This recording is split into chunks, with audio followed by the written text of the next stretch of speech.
Okay, so good evening to all of you, and I welcome all students to this special session on Carnatic music. We keep getting a lot of doubts and we don't know whom to ask, right? So today we have an expert with us. I'm very happy to introduce to you Sri Chandrasekhar Kalyanaraman, a very good friend of mine. Before we go into the session, I would like to give you a short introduction about Vidwan Sri Chandrasekhar. It's for me, it's easier to call him Casey. Okay, just reading out a short intro about him. This is too short. I think he's more bigger than this short introduction. Okay. Sri Chandrasekhar was initiated into Carnatic vocal music by his mother, Srimati Geeta Kalyanaraman. She is an alumnus of Madras Music College and he got introduced to music at the age of 6 years. Having learned from her up to the level of Kritis and Manodharmam, he moved to Bangalore to pursue his MTech at the Indian Institute of Science and continued his music training under Vidwan Bangalore Sri S. Shankar, an A-grade artist of the AR, that's All India Radio, and a popular performing artist and teacher. Sri Chandrasekhar is a B high-graded artist at the AIR Bangalore and has given a number of radio performances. Additionally, he has given concerts in Chennai, Hubli, and Baroda. In 2017, he participated in Indian Ragas Indian Fellowship and featured in 5 productions which were released on Indian Ragas YouTube channel in 2018.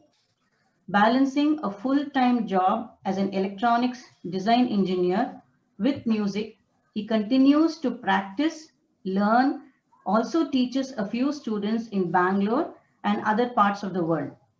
He has a keen interest in both Carnatic and Hindustani systems and in how the traditional elements in our classical music system can be preserved alongside the advent of modern trends. So he's not only a musician, he's also a technocrat.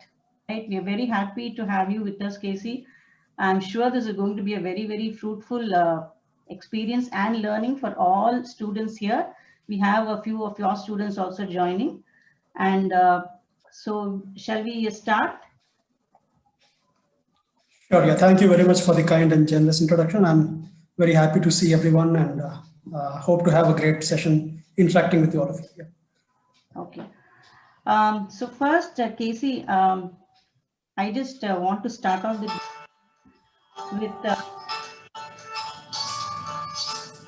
Sorry. Yeah, what do you think is the right age to start learning music? Okay, so it's a subjective, the answer, I mean, it's not a black and white answer.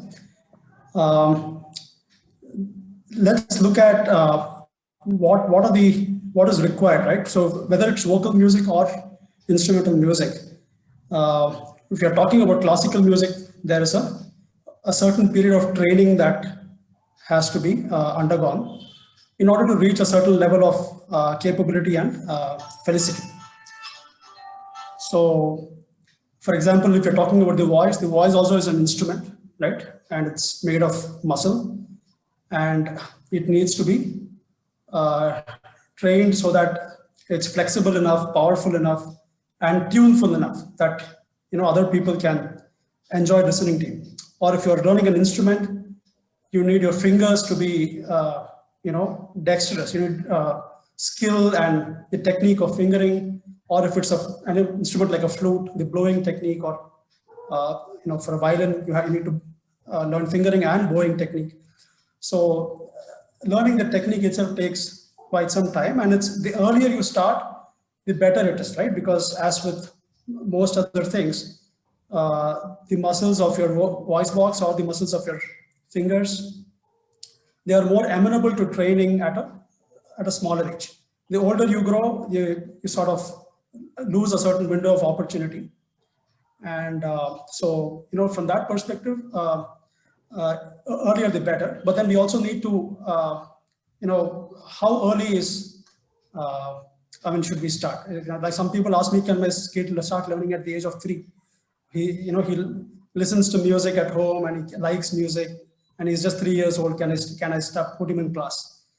So there is the problem with that is, since this is a very, there's a structured and systematic way of teaching. So the child needs to be able to sit and focus for a certain length of time, so at least 30-45 minutes to begin with, right? And at the age of 3, the child may not have the necessary concentration or the ability to even focus for so long, right? It's too much period for them. So for formal training, I think the right age is around 6. Certain kids are, they have an inborn talent and gift, and of both musical gift as well as the gift of being able to focus. So in certain cases, we can start even earlier, like say 5, 5.5. But yeah, so I would say 5 to 6 is a good age to initiate a child into music. Okay. Okay. So having once you start learning music, right, there is a systematic practice that has to be put in place, right? If the parents or the child are really keen in pursuing that field. So what do you think is a good systematic way to practice music? Okay, so I suppose your question is relevant to the beginner stage right now, to start with? Yes, with beginners. Beginners, okay. So the first thing that any teacher would want to initiate, a beginner into is the ability to latch on to a certain shruti or a swarasthan, right? So the first thing we start at kid is to try and sing sapasa, right? And see if the child is able to relate to that note and be able to sing at that particular frequency that the shruti box or the tambura is being set to. So at that, so the first few classes would normally be dedicated to that, right? Being able to sing the notes correctly at the right pitch. And then gradually we start introducing the child to other notes, sarigama, padanisa, and so on, right? Saradivarsa. So now initial few classes, there's no point. I don't think practice is needed. What is needed is you need to get into the groove of being able to relate to a certain pitch reference and then sing, with fidelity to that particular reference. Right? So once the kid gets a hang of that, then we get into Saralivarsais, right? Okay, so the Varisais are again a very structured. In fact, if you see, a lot of thought has gone into the structure of the Varisais, right? If you see the Saralivarsais and then going on to Jantavarsais and Dhatavarsais, Alankaram, there's a purpose behind each of those Varisais. Each of them has a certain intent, right? As in terms of what you want the student to achieve by learning that exercise. Okay, so now here there's one more thing before I go forward. Certain students will be quick in terms of being able to latch onto the swarasthanams and sing these notes correctly, put talam and all that. Whereas certain other students may not be, they might take a longer time, right? To even, so the teacher has to be selective in terms of, when you tell a student to practice, it depends on what that level of that particular student is. So if a student is struggling with even getting this swarasthanams right, I would tell the parent, don't even worry about practicing. Just send him to class or send her to class. Let's get to a level where, they can reach that stage where they can, sing those swaras or the notes properly. And then practice because you don't want a student to practice and make mistakes, and that's going to be counterproductive, right? Especially if there's nobody to guide at home. But once you're confident that the student is able to relate to what you're teaching in class and able to reproduce it on his own or on her own, and then we can gradually, start a practice regimen. Now, the says itself, you can sing in speeds. We teach the student to sing in at least 2-3 speeds initially, right, with talam, and sing with akaram, right. So that's the best starting point for practice, right. So it's Maya Madhava Gowda Raga that we initiate the student into initially. So that's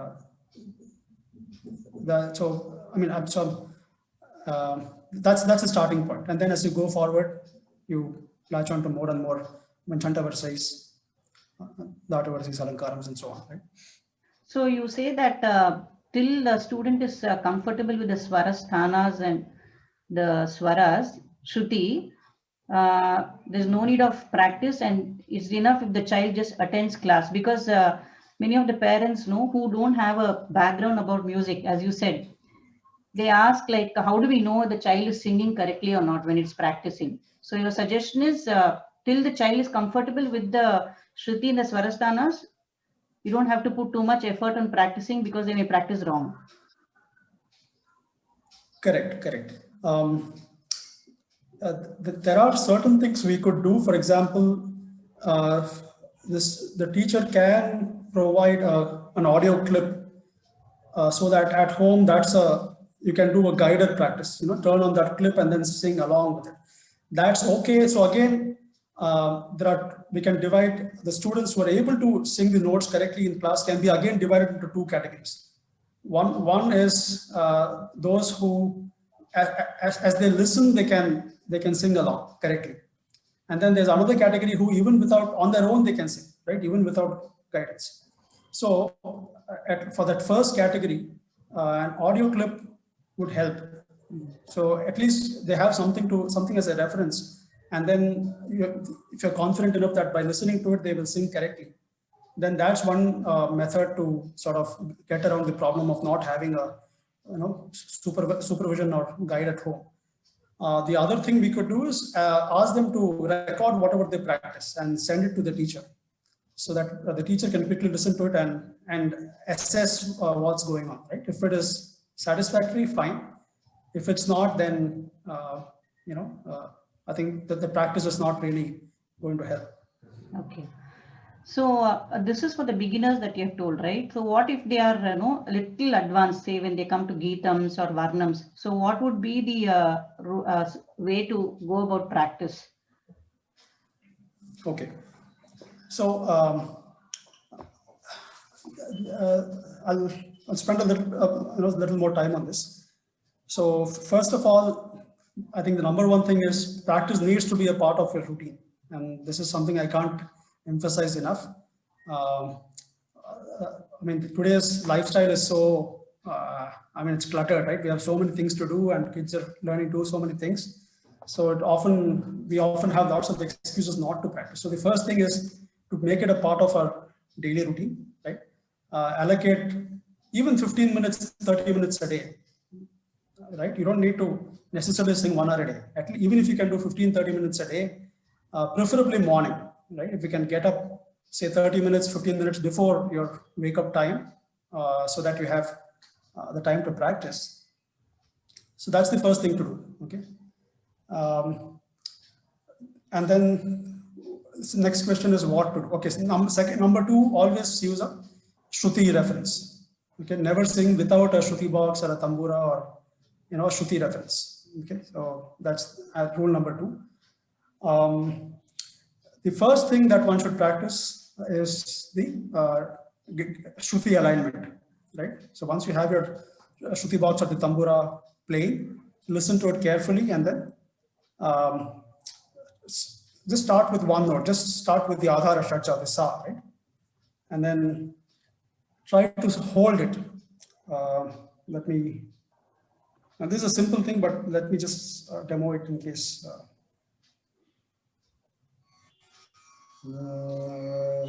this is my Shruti, right? You can, nowadays we have Android apps and iPhone apps too.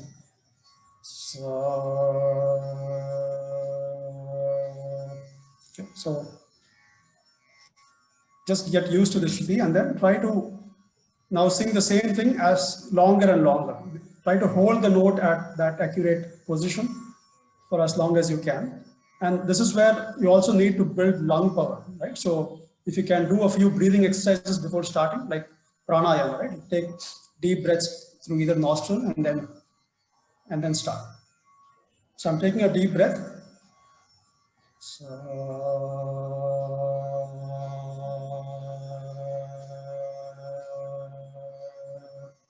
So your voice shouldn't shake. If you notice your voice shaking, stop. Don't continue. Okay? Stop there. Start all over again. Okay.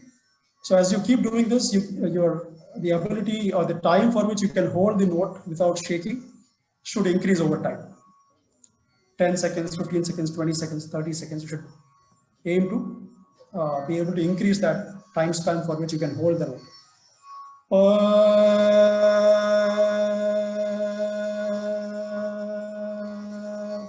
Like that. So always start your practice with the sapasa with try singing each note as long as you can. Okay.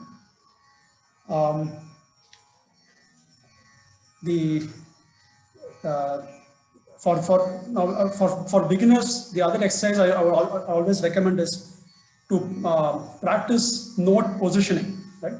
So that you become intimately familiar with the position of every swarasthana relative to the sa. Sa, vi, sa, ga, sa, ma, sa, pa, like that. So, and then you can also practice that a little faster. Sa, re, sa, ga, sa, ma, sa, pa, sa, ga.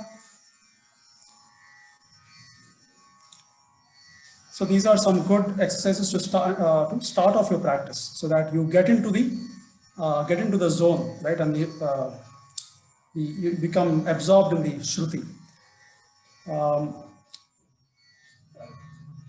As you go forward, you also need to develop a range, because initially we only learn in one octave, right, which we call the middle octave.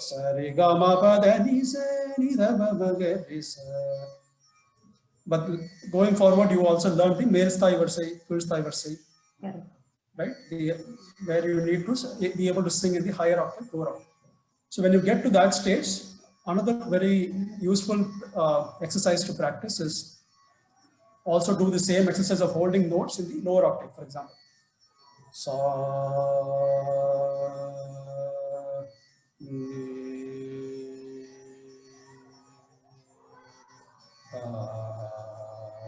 okay, like that, step by step, go as low as you can.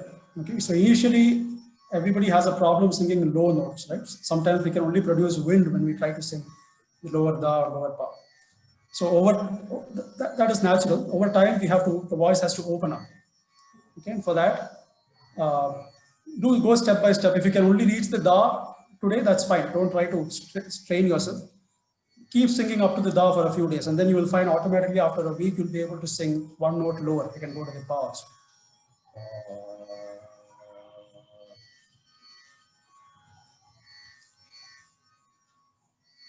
Okay. Then the next thing that we should, I think, another very something that should be part of your daily practice regimen is taking a particular varisai or alankaram and practicing it with akara. Right? I'll just give a very short example with Sarali Varsai only, right? And always practice with talam, both Shruti and talam, as they say, Shrutir Mata, Layaf Pita. Right? So both should be, don't practice without talam, without Shruti. Okay? Always. Sa di ga ma pa da ni sa ni da ba ma ga ni sa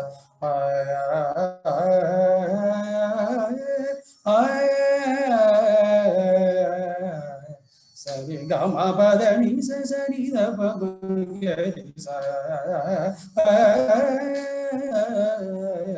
Sari ga ma pa da ni sa sa ni da pa ma ga ri sa. So 3 speeds at least. And then you can go to the other verses. Okay?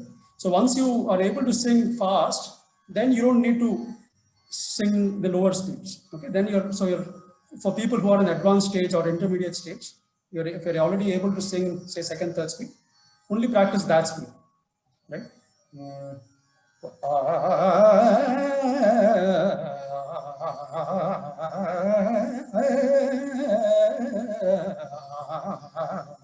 So like that, just cycle through all the verses. It's just going to take you 5 minutes to complete the whole chapter.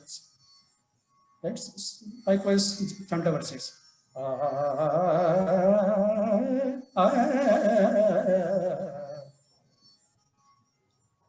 That verses. So every verse can be, you can choose a certain, if you have time limitation, just choose one. Today I'm going to do Sarali verse, tomorrow I'll do that verse, I'll do Alankarams the next. You can choose one of them. You can also do, all these verses can also be practiced in all the 3 octaves. For example, let's just take the first Sarali verse. Sari ga ma pa da ni sa sa ni da pa ma ga ri sa. Re ga ma pa da ni sa ri sa ni da pa ma ga ri. Re to re. Ga ma pa da ni sa ni ga ri sa ni da pa ma ga ma pa da ni sa ni ga ma ga ri sa ni da pa ma. Likewise, sa ni da pa ma ga ri sa ni da pa ma ga ri sa ni da pa ma ga ri sa ni da pa ma ga ri sa ni. So all the verses alankarams can be practiced in the 3 octaves.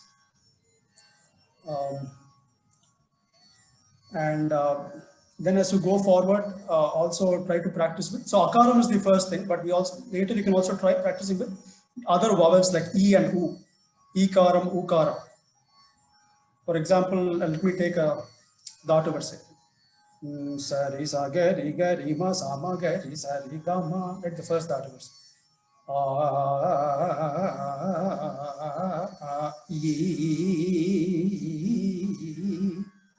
Ika. Then humming, just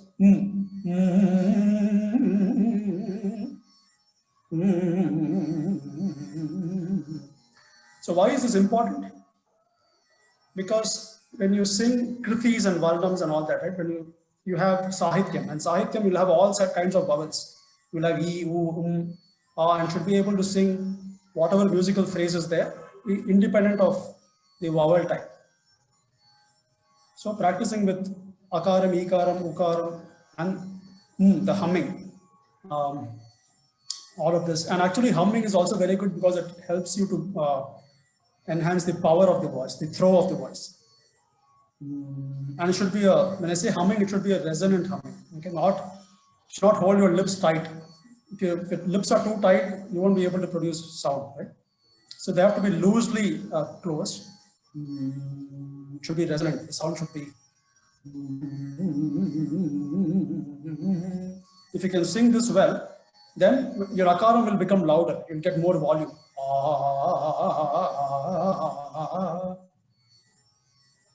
So that's a good thing to practice.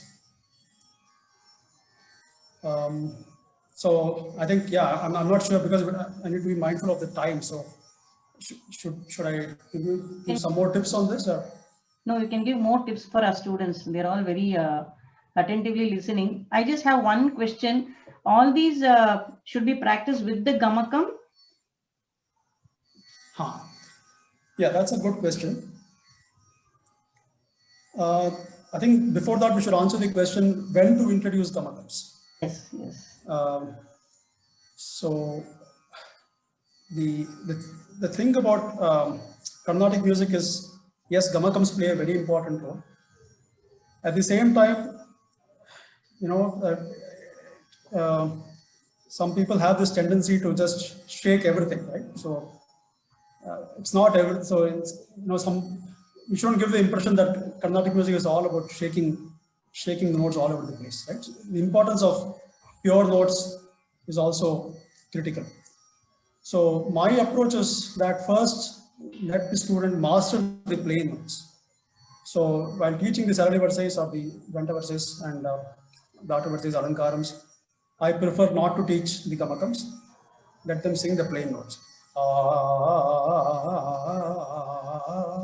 Here I'm singing as plain as I can. And then Geetams is a good point to introduce them to the simpler kind of Gamakams. Right? The Jaru and Jaru is a very common Gamakam, and then the mild, the easy forms of Kampitam.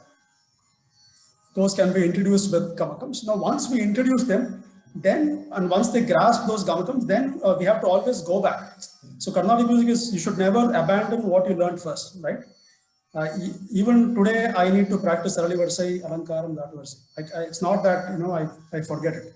So when you go to Geetams, you have to go back to the Sarali Varsai, Alankarams on a regular basis and revisit them.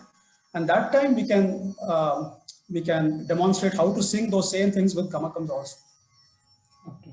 So it has to be a back and forth process of reinforcing that knowledge and applying it to the Varsais as well. So in a, as you said, in this fast-paced life, right? If a student has only say 15 to 20 minutes a day, so how would you, and maybe the student is in a Varnam stage, let us say. So how would you split the time, the practice time, 20 minutes?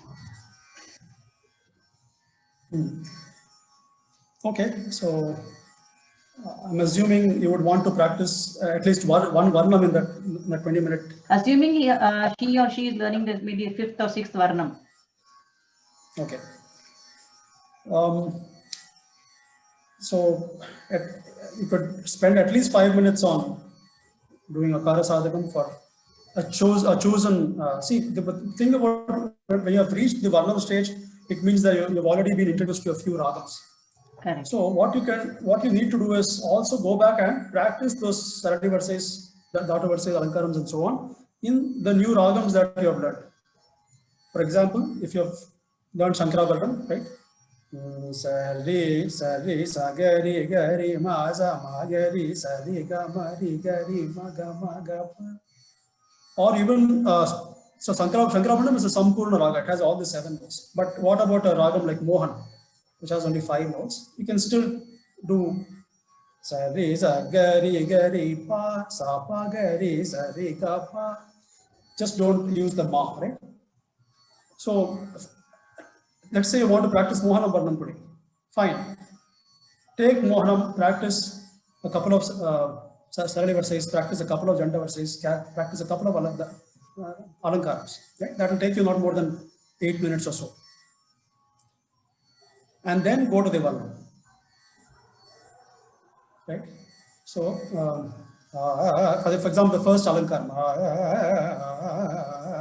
Sari ga ba ga ri sari ga ri sari ga ba ri ga ba da ba ga ri ga ba ga ri ga ba. Practice that and then start the one. So your voice will get the flexibility and it will warm up before you start the Varnam. Your voice will warm up and be flexible enough to give you a good starting point, right, before you begin the Varnam. And then the Varnam, practice it in speeds. Normally in first and second, at least 2 speeds, right? So, yeah. That is the Samakalam, and then second speed, right? Correct. If the student is familiar with Tisra Nadai, you can also practice in Tisra Nadai, so that would make it 3 speeds. Also, try to practice Akaram for that Varna.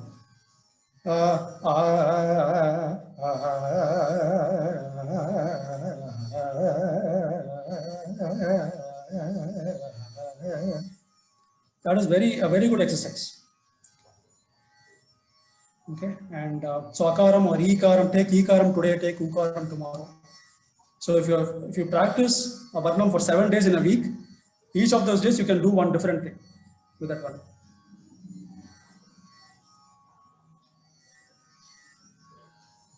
Okay. Okay. There's one question.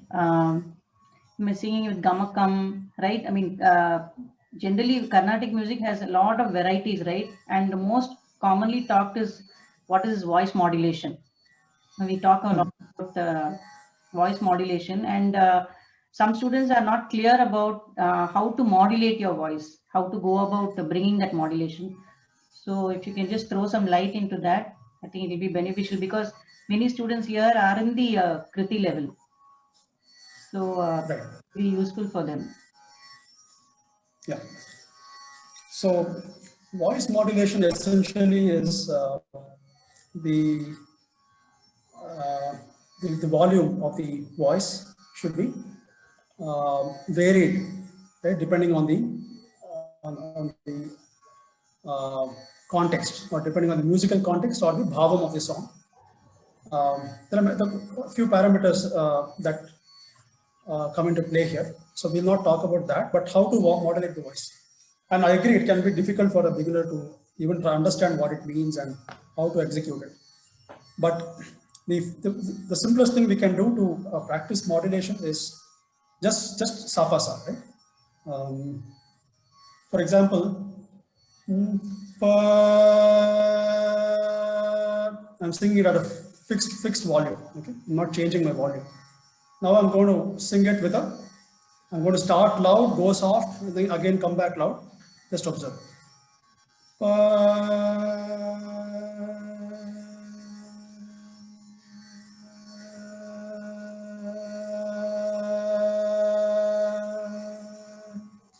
So now I'm loud and gradually softening and becoming almost inaudible, and then again increasing it, becoming loud. So that's the first thing we should be able to do. If we can do this apply this to one particular note, and then you can modulation will become easier for more complex patterns. So this can be part of the teaching regimen. It can be part of the practice also. So now once you master that, being able to sing one note in that way, then you can also apply it to, for example, sa re ga ma pa da ni sa. Okay, I sang it at the same volume. Now sa re ga ma pa da ni sa ni da ba ma ga re sa re ga ma pa da ni sa ba ma ga. So I'm singing sa re ga ma louder and pa da ni sa softer, and I can do it the other way around. So this is a good way to start practicing modulation. Of course, as we get into kritis and all that, modulation needs to be applied at a very micro level, right? Even within a gamakam or within a certain phrase. But this could be a good starting point, in my opinion. Can you give an example, Casey, with some kriti, how it will sound with modulation and without modulation? Okay. How about a varnam? Right? Okay. So I suppose a few of you might know the Pantuvarali varnam, right? Sa ni sa ri sa ni da pa ma pa da ni sa ni da sa ni da pa ma ga ma pa da ni sa. So this is how one would sing it without modulation. No? Sa ni sa ri da pa ma pa da ni sa ni da sa ni da pa ma ga ma pa da ni sa ni sa ri da pa ma pa da ni sa ni da sa ni da pa ma ga ma ga ri sa. So now if you can see, there are certain parts of that line that were sung more powerfully, and certain that were sung more softly. And for that, you need to have a sense of the ragam, right? Which part of the ragam, which phrase or which musical context it's more appropriate to sing soft, and where it's more appropriate to give more power. Okay. See, we all know that if you have to really go deep into Carnatic music, listening is a very important aspect, right? So what is your advice on how to develop the listening skills? Because again, we come to the same point of no time, right? We keep telling we don't have time, and students just practice what is being taught, right? It is very important that they also listen to, suppose if I'm learning, say, Mohanam today, it's important that Mohanam Varnam. So it's good to know about how others have sung the Mohanam Varnam or Kritis related to Mohanam, right? So what is your view about how much should a student listen, and what proportion of listening and practicing should be done? I'm sure you would have learned more by listening, right? Yeah, definitely. So, in fact, I think a lot of us would have, if you look at our grandparents, you might have grandparents who just could sing by listening, right? They didn't have any formal training, they didn't go to class, but they could sing pretty well. And that was just by listening. So, it's very, very important. And I would say at least 50%, if not more, of musical education actually comes from listening to great artists. Um, the and it used to be a part of our day-to-day life in those days, right? But now with so many distractions and all that, it's become less so, right? So in those days, even if you didn't go to concerts at home, you had the radio and or something going on, right? Where there was music as part of the day-to-day life. But see, the thing is today, if you look at the flip side, the advantages, we have a lot of digital content, right? So even if you don't have the time to go to a concert or to sit down and let's say you're driving, right? You can play a CD in your car, or you have your mobile, you go to YouTube and play something. So I think the time excuses doesn't fly. We just need to make it a part of our routine and right. It's if we are serious about it, we'll do it, right? So now, how much? I mean, you asked about proportion. Well, actually, there's no end to it. The more you listen, the better is it. It is. The important thing is what to listen, right? What to listen to, because there's so much out there. So the I think there are, again, it depends on which level you are at, right? So I'm assuming that the listening becomes more and more important as you get into Varnams and Kritis, right? So every student should find out, either find out through people who are knowledgeable or through the teacher, which artists to listen to, right? Depending on, because what happens when we listen is sometimes we try to imitate that particular artist, right? So that's a natural tendency, and the teacher should be in a better position to guide a student depending on the student's level and maturity, right? Which artist to listen to at a particular stage, because sometimes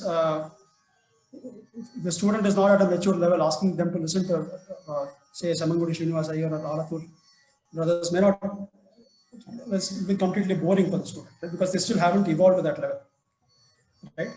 So there could be a lot of other things. For example, some of the shlokas sung by M.S. Subbulakshmi, like Bhaja Govindam or Udakarattam Modakam, right? All these, that's a very good listening, a resource for beginners, right? In fact, I also like to teach these to students, right? And then ask them to listen to, say, how M.S. Subbulakshmi has sung it. When you get into Varnams and Kritis, of course, by that time, you should be more curious to listen to how great Vidwans render it, right? So they say Mohanam Varnam, which we learn at a very basic level, right?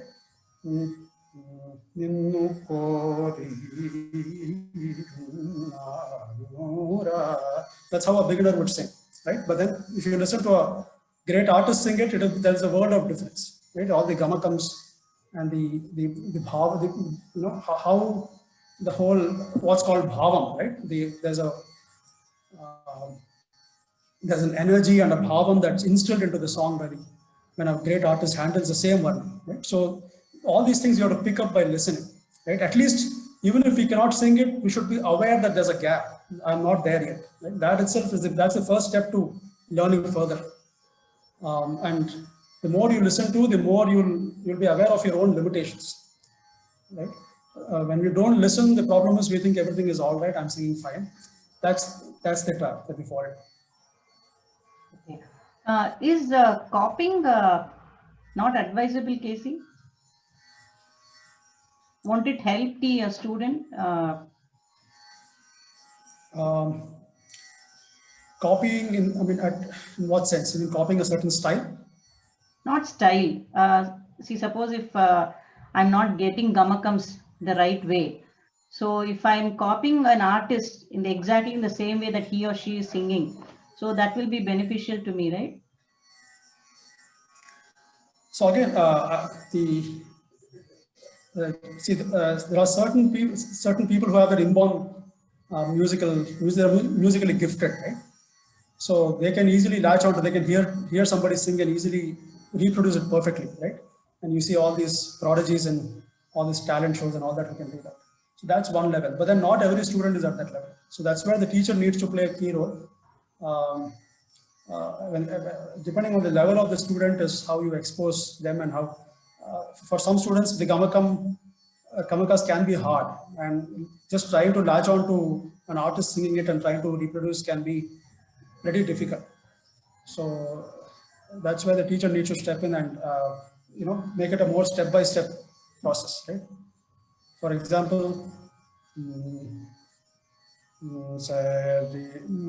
or let's take the first Geetam, right?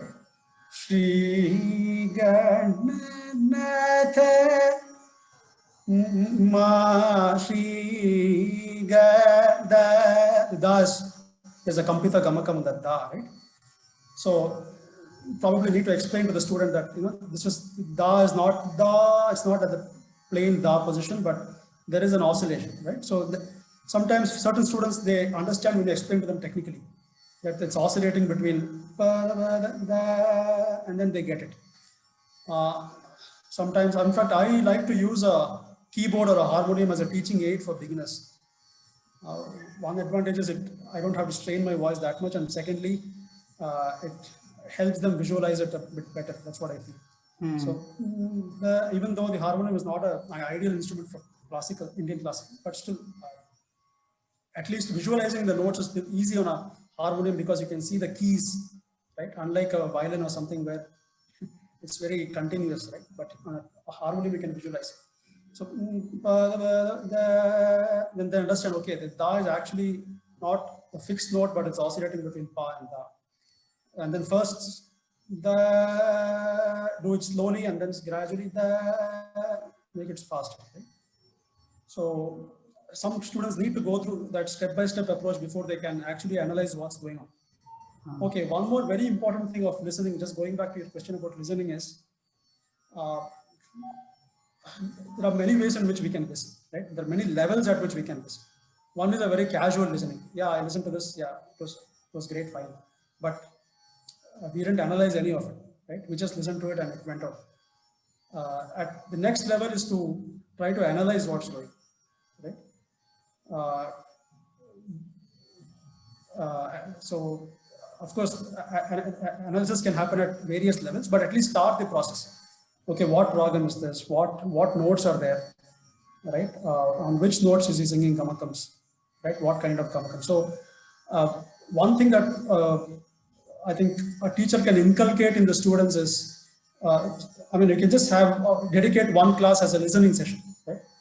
Just play a song or a concert and then try to analyze it so that the child gets the habit of, oh, okay, this is what I need to pay attention, right? And this is what, oh, we have all these things that I didn't know of. So that might be a good step to get a student interested in listening, right? Otherwise, sometimes the student may just get completely, if it's too boring or not engaging enough, right? Then the purpose is not served. So analyzing note by note. For example, Shri. So then that one, even though I'm singing Ma, it's not really Ma. So then the student should be able to now tell what it actually is. So there are 3 notes in that ma. So if that becomes a part of the learning process, then the swarajnanam of the student, the ability of the student to identify all the micro, all that's going on in a certain phrase will improve. Okay, so that's a good insight actually. Okay, I think I've put all the related questions today. Few other questions are there which are a little off track. Can we take up one question? Yeah, sure. You said you were planning to take a 1-minute break. Is that's long? No, I think we'll finish this question. Okay. One of the students has asked, what is the most common accompanying instrument? And I mean, we all know that it's a violin, but why is a violin used, and who used it first? Because violin came a little late in for Carnatic music. Right. So actually, recent archaeological evidence has shown that an instrument similar to violin has been there even in ancient India. There are a few sculptures unearthed in some temples where there's a figurine playing something that looks like a violin or a lute, which is a stringed instrument with a bow, right? So that's the violin belongs to that class of that family of instruments. But anyway, it's definitely true that the modern violin has been adapted into Indian music or Carnatic music from the West, and that happened in the 19th century. In fact, in South India, a gentleman known as Vadivelu Pillai, he is credited, he's supposed to have been the first person to have brought the violin into Carnatic music. I believe he was a court musician at the Palace of Travancore in Kerala. And the Maharaja there was a big fan of music, and he got him a special violin from, I think, ivory violin or something from Italy or something. I'm not very sure, but that's what I remember having it. And then Vadivelu Pillai started playing that and adapting it for Carnatic music. So he can be called the pioneer, and that was around the 1830s. Okay, so less than 200 years ago. And after him, other gentlemen, other stalwarts like Thirukodikaval Krishna Iyer, Parur Sundaram Iyer, who's the M.S. Gopalakrishnan's father, and Narayana Iyer, who was T.N. Krishnan's father. So many people like this, they developed it over time, and they, made it. So if you hear violin playing, say 100 years ago, it used to not sound as good as today's, right? There used to be a lot of scratches and false notes, but then they kept on improving the fingering technique. And then a lot of credit should go to this famous trinity, right? T.N. Krishnan, M.S. Gopalakrishnan, and Laguri Jayaraman, all of who unfortunately passed away in the last few years. But they were the golden trinity who perfected the art to such great heights that today violin playing is like, it's almost flawless. Even small kids are playing violin flawlessly, right? Because that technique has been perfected over the years. So that's about the violin. And why is it suitable, right? So there are certain plus points in the violin. One of the great things about violin is the tone of the violin, right? The sound of the violin, it's very pleasing, and it also blends in very well with the voice.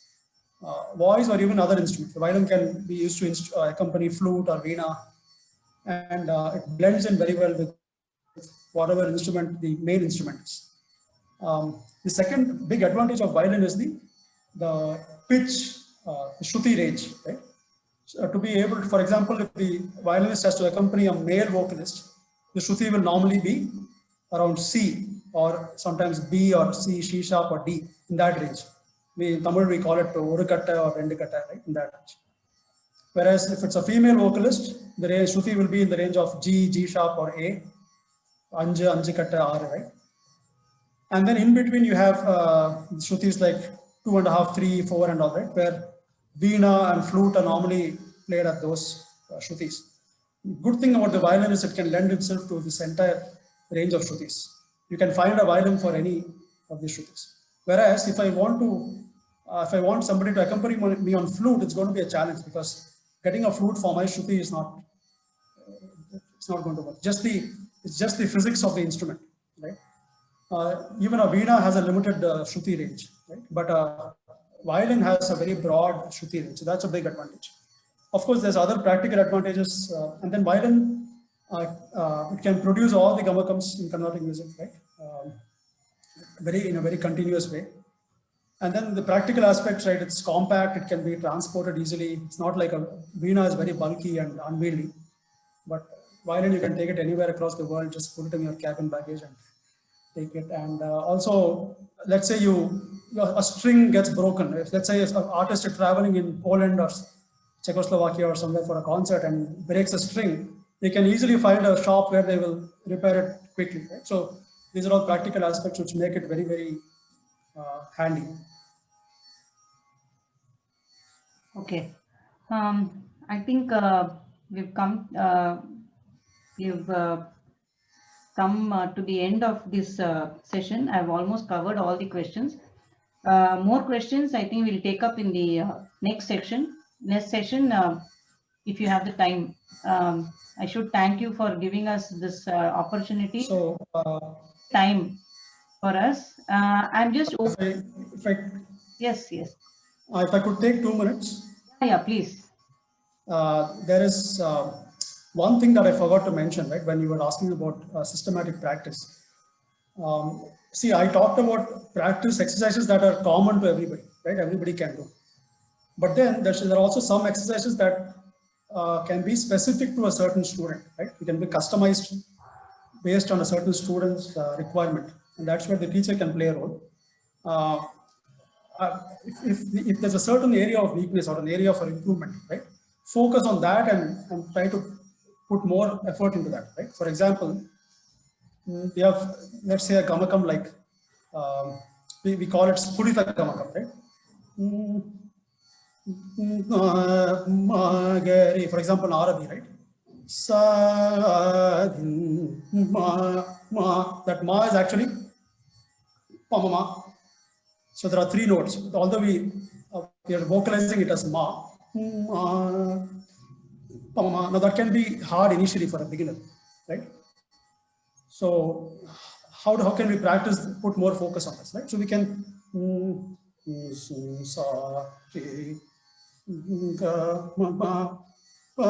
so every note we can do that spuritam.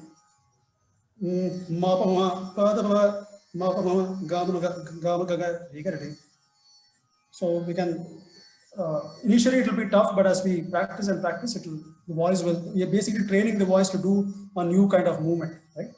So you'll get that flexibility as you go. So this is one more thing that when you think of what to practice, also try to practice areas that are, areas of weakness that you need to improve. Okay. Thank you, Casey. Any question any of the participants has? I'm opening this for discussion. We have 15 minutes. If anybody has any questions, you can unmute yourself and ask. One of the questions is, what should someone do to be able to reach higher notes and sing with proper gamakam? Not only in Carnatic, but all outside of that. For example, the song Aragan Muruganidam, sung by P. Shushila. What should you do to reach higher notes? I think reaching higher notes is more easier than reaching the mandara style. I see a lot of students struggling with mandara style. But anyway, you can take this question. Okay, so general point about vocal range, right? One thing is there is a significant factor in vocal range is the gift of God. Okay, so there are certain people that are just blessed with very good vocal range, right? So if you talk about P. Sushila or say Balamurali Krishna or singers like that, their vocal range is very good. It's just that they're blessed with that kind of vocal cords. Okay, not everybody is blessed with that, but one can improve upon it. For classical music, one should try and achieve a range that's at least slightly more than 2 octaves. When I say 2 octaves, from the Mandrasthai Panchama or Madhyama up to the Tarasthai Panchama, right? This is the minimum thing that we should try to achieve, and only then we'll be able to sing most of the compositions, because most of the compositions will utilize this range. Now, so to practice that, yes, of course,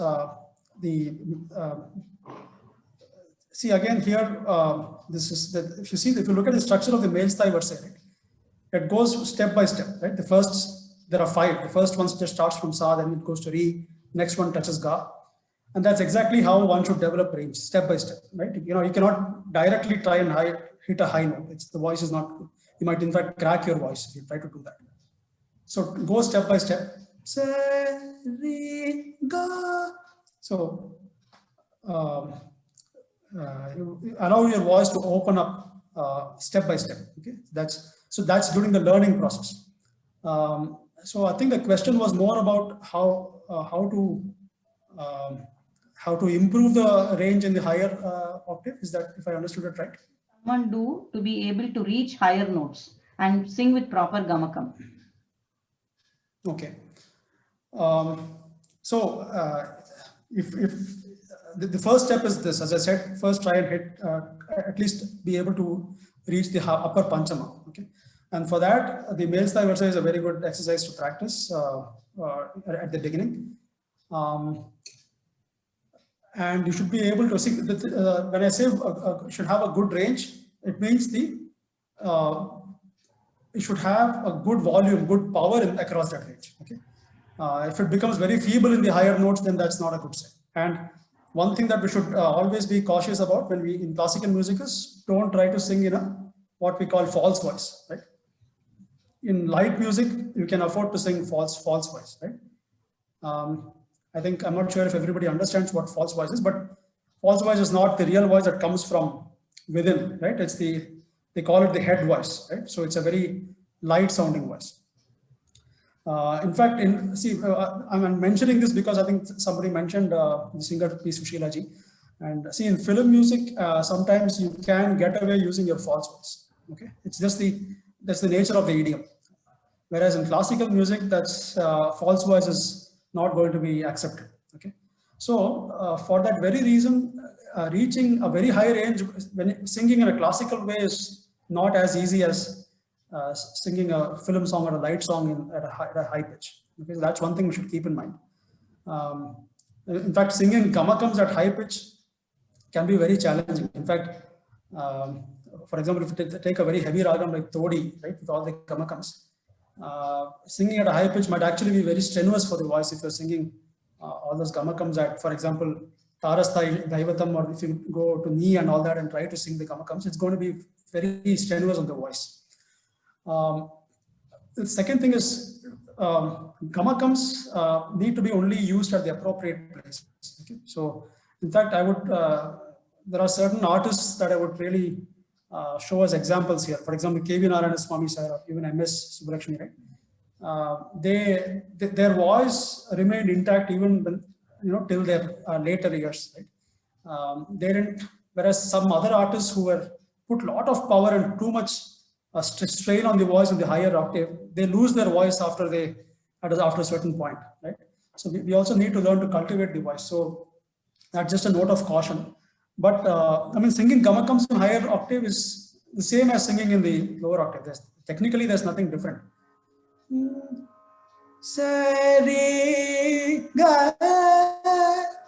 I'm oscillating the note the same way as I'm doing it in the lower octave. So there's, it's just a matter of practice and allowing the voice to open up. Right? So when you said false voice, I just thought like there's Tyagaraja has told very aptly, right? Nabhi Hrit Kantha Rasana. So your voice should come from the Nabhi. Right. Okay, that's nice to hear. Any questions? Yes. How can we identify ragams? How to know which Re, Ga has been used, and how to familiarize with Swarasthanams? From Shreya. Very good question. So, yes, the Swarasthanams is the foundation, right? You have to don't even think about going to Geetams without being able to identify Swarasthanams. Okay, so this is why I mentioned that keyboard thing, right? Or the harmonium. If you have a keyboard or a harmonium, In fact, there's also a very good app called, there are many apps. There is one app that I use. It's an Android app called Harmonium. Okay, you can download that. It's a free app. So first, and you can play with this at your home, right? Whenever you have time. First of all, just find, identify what your Shruti is. For example, let's say your natural Shruti is A, right? You might be learning at A, and then learn where that A is on the harmonium, right? So with the help of your teacher, first identify that key in the app or the physical keyboard, and then you will find from the lower sa to the upper sa, you will find there are how many notes? There will be 12 notes, right? Sa, Re1, Re2, Ga1, Ga2, Pa, and then the upper sa will be the 13th key on the keyboard, right? And then play those and sing along. For a beginner, I always encourage them to play that key and then sing along. Now that gives, so this is physically on the keyboard. If you want, you can even label it with a pencil or with a sticker. Sa, Re1, Re2, Ga1, Ga2, right? And then play that key and then sing it and try to match it, right? Ga, Ga. So there's Ga2, Ga1, right? Ma, ma, pa, da, da, ni, ni. So go up and down the octave and make sure that you're able to sing whatever you're playing. Okay, that's a very good way of guided Swarasthanam practice. Even if you don't have a help of a teacher or somebody at home to guide you, if you're able to, and this is only for students who are able to sing correctly whatever they listen. Now, some students have a problem with that also at beginning stages, so that probably might not help them. But this is, and then once you can do that, then go back to what I said about positioning the note with respect to sa. Right? So you can play this on the keyboard and practice. Sa, re, sa, ga. And then as you do this more and more, your mind will become tuned to that. You automatically get a sense of where a particular swaram is located with respect to sa. Sa, ga. If somebody asks you to sing Antara Gandharam, you should be able to immediately sa, ga. That relationship becomes internalized. As you listen and do this exercise again and again, you internalize these swarasthanas. Right? And then, and there are certain notes that are easier to grasp. So these are called the Samvadi notes. For example, sa, pa, sa, ma, sa, ga. These notes are easier to relate to. It's just the nature of the, there's a little bit of technical, something to do with the frequency ratios and so on, but we'll not go there. But these notes are easier to catch on. There are certain notes like Shuddha Daivatam, Pratimadhyamam. If I ask you to sing Pratimadhyamam, it'll be a little more difficult compared to Shuddha Madhyam. So we can go step by step. First, get the sa, pa, sa, ma, sa, ga, sa, da, da, tu. These notes are easier for a beginner to latch on. Sa, da is a little tougher. Sa, ma is even tougher. But so you can go step by step and then use this app or a harmonium to first get used to the Swarasthanams. Then once you're very comfortable with the Swarasthanams, then you can attempt to identify ragas. Then when you listen to a raga or a song, identify what notes seem to be there, in that song, and then try to use your knowledge of whatever ragas you've learned. For example, if you've learned the Varavina in Mohanam, if you listen to another song in Mohanam, it should ring a bell. Oh yeah, this sounds similar. The notes are similar, and this probably Mohanam. Check with your teacher, check with your guide. Is this Mohanam? Am I right? And then if they say yes, yeah, you can feel good about yourself. If not, then try to analyze what went wrong. Right? Why did I feel it was Mohanam, and what mistake did I make? Is there some extra note that I didn't catch? For example, maybe it has all the notes of Mohanam, but it also has one more note, and you didn't catch that. Or maybe that one note is different. Right? So should always try to analyze what went wrong, or when you identified a certain raga and you got it wrong. She has also asked, can Swarasthanas be practiced with Veena as well? It's a follow-up question. with Veena? Well, if you have learned Veena, if you're comfortable playing all the Swarasthanams in Veena, then yes, why not? See, the good thing about any instrument is once you know the position of that swara on that instrument, right, you can play. And then the vocal apparatus is not quite like that. It's not, I cannot say, oh, if my vocal cord is 1 centimeter long, this note will come. If it is 1.3 centimeters long, we cannot do that for the vocal cord. But in an instrument like a veena or a keyboard, I can actually associate every note with a certain position of a finger position or a fret position or a key location on the keyboard. So that's the advantage of an instrument like that. So yes, if you've learned to play that instrument, if you're comfortable and if you know that you're playing it correctly, you can definitely use that to train the voice. Okay. There's one question. How can we understand that what is the Shruti that's being played by an application of Shruti box? Basically, how to develop listening skills to identify the Shruti?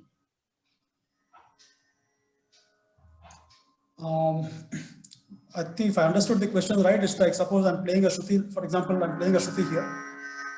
And then how do you know if it is C or C sharp or whatever, right? Is that the question? I guess so. How to develop listening skills to identify the Shruti. I think it's more to do with you set a Shruti maybe to G or G sharp, and how do you know that you are singing in the correct Shruti? I think that would be the intention of the question. Okay.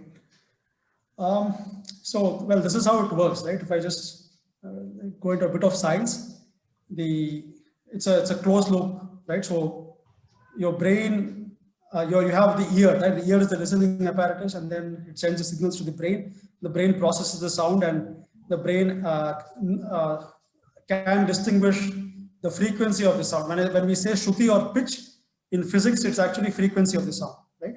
So it's a particular frequency. It's a different frequency. You know that the second note is higher than the first note, right? So that's how our brain can distinguish different frequencies. And then, so if I'm listening to a Shruti, my brain is listening to that as, okay, reference number 1. This is what the tambura is playing. And then you try to produce the same. Now your brain should be able to compare the two and tell you that, yes, they are the same. So there is a certain amount of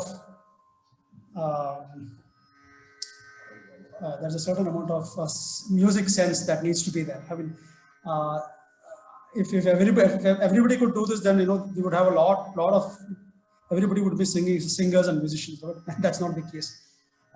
So there are some people who struggle with it.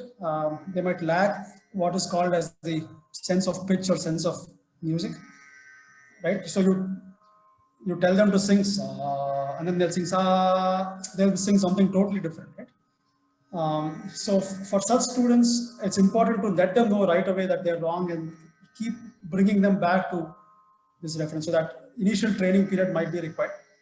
I have also come across some students who even after a few months find it difficult, right? So in that case, I have to tell the parents that maybe vocal is not a good idea for them to pursue. Better maybe let them learn an instrument, right? So it's important to also know. I mean, whatever you're learning, you should always know if you're going in the right direction. And if you're not going in the right direction, probably it's not for you, right? So that sense of judgment has to be there. I mean, of course, the teacher has to role to play, and also the parent has to be able to accommodate, right? Some parents are like, oh no, my kid just loves music and please teach, right? So that happens sometimes. But sometimes, beyond a point, we come to a realization that it's going to be tough, right? And there's no point learning Geetams if you cannot sing the Swarasthanams correctly. Right? So to the question, I think it's about, you need to have that musical sense to be able to compare two sounds, this is reference and then what you're singing, and then know that they are matching. And that is an inborn thing. It's not something that can be taught, but it can be, guidance can be given. I can tell you if you're wrong, and then I can sing and show you what the right way to do it. And then it's up to you to try and try and get there. But it requires a certain built-in sense of pitch. Okay. I think we can wind up. But as I said, that harmonium or keyboard exercise is a good exercise.